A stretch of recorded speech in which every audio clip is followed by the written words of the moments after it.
Tapos na ako sa dalawa kong trabaho. Dito na naman ako sa pang closing time na trabaho. Hanggang alas 9 ako ng gabi dito.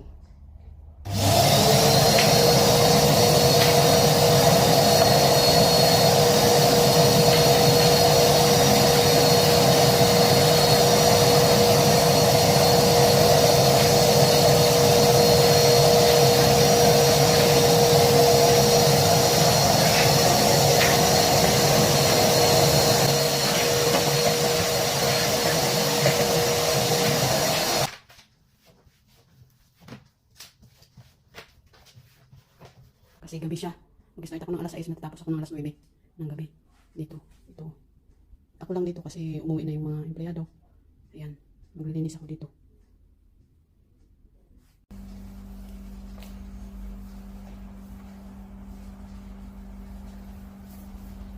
Mapin na tayo guys para matapos na at makauwi. Ito lang ako guys pero ano na ako. Pagod na si Inday. Hirap kumita ng pera guys. Uy, kumita ka man gani ng pera pero sa tagamakmak na pagod muna. Pauwi na ako guys. Tapos na. Buti binilisan ko para maaga ako kasi yung amo naman binigay na niya yung sahod. Sabi niya, basta matapos ka na, uwi ka na. Tapos yun, binilisan ko. Oh, madali lang natapos. Kaya pauwi na ako. Thanks God. Di bali, dalawang trabaho ko sa umaga. 8 hours.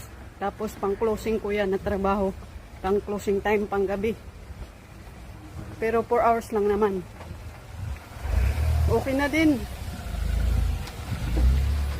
Pikes na ang 12 hours. Kapagod guys, ang hirap. Ang hirap talaga kumita ng pera. Uy. Pero ganun talaga eh. Need natin ng pera. Kaya ito, pauwi na. Bukas ulit. Kumbate. Yan. Kumusta ang ating mga araw guys? Ako sobrang busy. Kasi pagkatapos sa isa, takbo sa isa. Pagkatapos sa isa, takbo na naman. Pagkatapos, takbo na naman dito sa clinic. Kaya, wala talaga guys. Makahawak lang ako ng cellphone kadali. Wala na naman.